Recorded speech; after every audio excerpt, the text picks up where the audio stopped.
avec gueule. Bienvenue dans Dinguerie Room. Cet été, pas de nouvel épisode, mais en attendant de se retrouver à la rentrée, retour sur quelques moments forts partagés avec des passionnés qui nous ont régalés cette année. Extrait de la Dinguerie Room, de celui qui prône l'importance de donner à l'autre son moment, Kian Kojandi. Le meilleur exercice, c'est les soirées première fois de Yacine Bellous, c'est-à-dire qu'il y en a eu à peu près une trentaine, je crois que j'en ai fait 18. Je lui ai dit à un moment donné, je l'ai fait inscris-moi toute l'année. Et je venais tous les mois avec 10 à 15 nouvelles minutes. Et en fait, j'ai compris un truc, c'est que la nouveauté ne devient plus une nouveauté quand tu t'exerces à la nouveauté. Oh putain. Tu comprends ce concept ? Évidemment. Ça veut dire que plus tu t'entraînes à faire des choses nouvelles et sans filet, moins t'es sans filet. Puisque ça fait partie d'un quotidien. Et là, le dernier sketch sur Netflix, j'ai testé 12 minutes pour en garder 4,5, parce qu'au final, il voulait 4, 5,5. Je teste 12 minutes, je les ai testés, mais à chaque fois, et quand ça marchait pas, j'étais là genre, on enchaîne, c'est pas grave, bien. Ouais. on enchaîne, c'est pas grave, c'est parti, on commence à avoir une ambiance, on a un rire, bam, ça fait drôle, yes, on prend le kiff, on recharge, et on y va, on regarde le carnet, ça, il y a ça, on y va. Tac, et on reste dans une humeur. On n'est pas dans une obligation de faire rire. On est dans une humeur de vouloir. C'est Papy qui dit ça. Papy dit, Papy, c'est le metteur en scène historique de Jamel.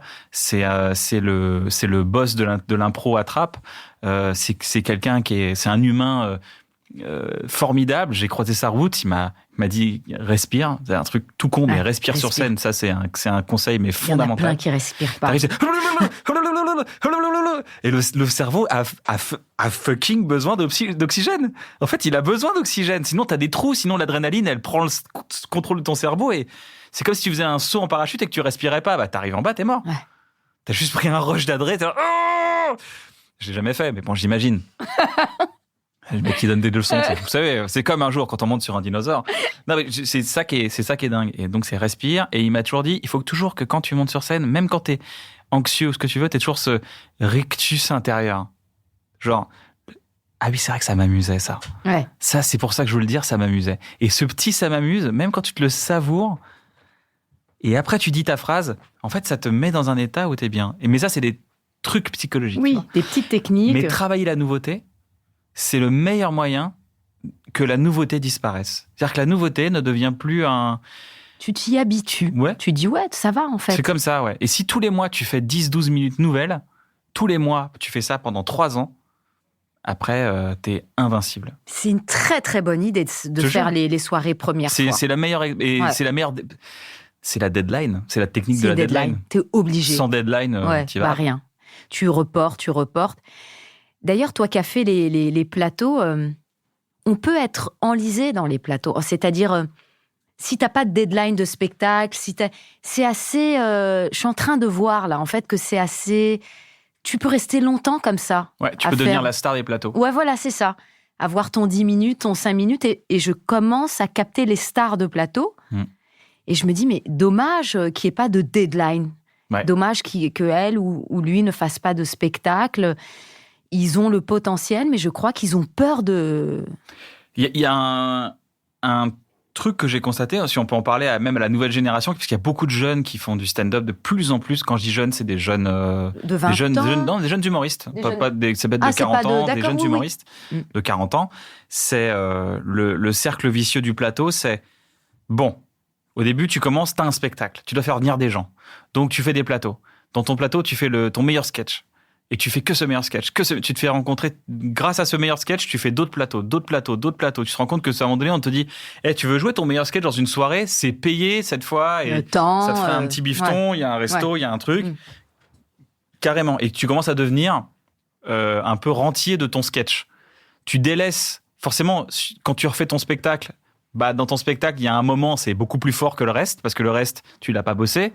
Et en fait, il y a une sorte de cercle vicieux tu deviens une sorte de rentier de ton sketch. Quand je dis rentier, on n'est pas sur sur des millions, on est sur des centaines d'euros par mois qui peuvent te permettre de vivre. Quand tu arrives à Paris, c'est toujours, c'est 800, 900 euros, tu vois. Très important. Avec un peu de boulot à côté, un petit travail d'auteur ou même une plonge ou, je sais pas, un McDo. Tu vois, on se démerde, quoi. On se démerde pour bouffer. c'est possible de participer pour gagner son pécule. Et ben en fait ça c'est un danger parce que derrière après tu deviens la personne dit vas-y pas lui il est trop fort. Ouais. Il fait son passage et en fait toi tu restes enfermé dans un passage. Et plus tu t'éloignes de la nouveauté, plus les jeunes, après plus le gars se dit mais il est terrifié de faire un truc nouveau parce qu'il va risquer de perdre sa place de mec désiré plateau, ou de meuf désirée ouais. dans les plateaux parce qu'il est fort. Parce que dès que tu fais de la nouveauté, t'es obligé, t'es un peu moins fort et puis t'es pratiquement obligé de bider puisque pas tout ne marche. C'est vrai. Pas tout. C'est vrai. C'est comme ça. Donc on se dit la star des plateaux est un peu. Et moi j'ai quitté les plateaux en 2011 pour justement tourner bref et tout. T'es resté longtemps sur les plateaux? Tu t'es un peu... Puis il y a un truc de confort, on boit un verre après, c'est les potes, il y a un truc... C'est roudoudou, hein. Ouais, c'est vrai, c'est génial. Donc je fais 4-5 ans de plateau, j'arrête 1 an, et je reviens 2 ans après. Et 2 ans après, les gars, je vois des gars qui font encore les mêmes sketchs, et qui font les mêmes vannes, et qui sont des tueurs. Et moi, je suis reparti avec du matos zéro. Et genre, c'est la terreur dans ma tête. Mais quand je dis c'est la terreur, aujourd'hui, j'ai plus peur, mais je passais par des états de... Mon estomac, il a tenu, mais c'est vraiment... Mais... Ah ouais, je crois que j'ai perdu des années de vie à ce moment-là. Ah ouais, mais je crois que j'ai perdu mes vœux à cause de ça. Je te comprends. Moi, j'ai eu des cheveux blancs à cause de ça. Je me suis dit, putain, t'as 40 piges, t'es là, ils sont en train de t'écraser, tu es nul et tout. Non. Et heureusement, quand même, quand t'as un peu d'expérience, t'arrives vite à avoir les 5-10 minutes sympathiques, tu vois, qui te donnent la confiance. Moi, je suis convaincu de ça. Et puis, il y a une justice, c'est une méritocratie, le stand-up. C'est-à-dire que plus tu le fais, plus t'es bon. Ouais. Après, que tu aies une carrière ou pas, ça dépend comment tu mets le curseur de la réussite. Si pour toi, réussir, c'est être produit, réussir, c'est faire l'Olympia, réussir, c'est s'acheter une maison, réussir, c'est manger à sa faim, ça, c'est ton curseur de la réussite. Mais il y a un truc très méritocratique, c'est plus tu travailles, plus t'es bon. Et toi, pour toi, t'as réussi ? Bah ouais. Moi, j'ai réussi il y a longtemps. Il y a longtemps. J'ai réussi le jour. À quel moment t'as réussi, J'ai réussi le jour où, avec Navo, on s'est levé un matin. Je suis venu le voir, j'avais pris des croissants, on a écouté un album de Raphaël, on a écouté des chansons de Jacques Brel, et il m'a dit « Ah, j'ai un pitch, ce serait trop bien de faire ça. » Ah, je fais « Ah, j'ai un pitch, ce serait trop bien de faire ça. » Ah ouais, ça serait trop bien de faire ça. Ah ouais. Ah, ça serait trop bien de faire ça. On avait réussi là. Parce qu'en fait, à ce moment-là, on avait réussi à être des mecs qui disent « Et si ?» toute la journée. Et si, c'est le champ des possibles. Mais parce qu'on peut dire et si et ne pas aller au bout. Ouais. Donc, vous allez au bout. Ouais. Des fois, est-ce que des fois, il y a des projets qui vont pas au bout ? Ah ouais, bien sûr. Tu lances plein de pistes. Bah, de ouf, hein. Et ils vont pas au bout, même pour plein de problèmes. Ouais, ça, l'interrogatoire. Alors, où est la coke ? Où est la coke, Amel ? Parce qu'il y a de la lumière. Il y a Wiki, notre photographe, qui a mis une lumière vénère sur WAM pour prendre une photo. J'espère on va pas voir. Il va s'asseoir sur le bord de la table, comme ça il va faire. Voilà. Il a tout craché. Le baron du 17e a tout craché. Ça veut vrai. C'est ouf.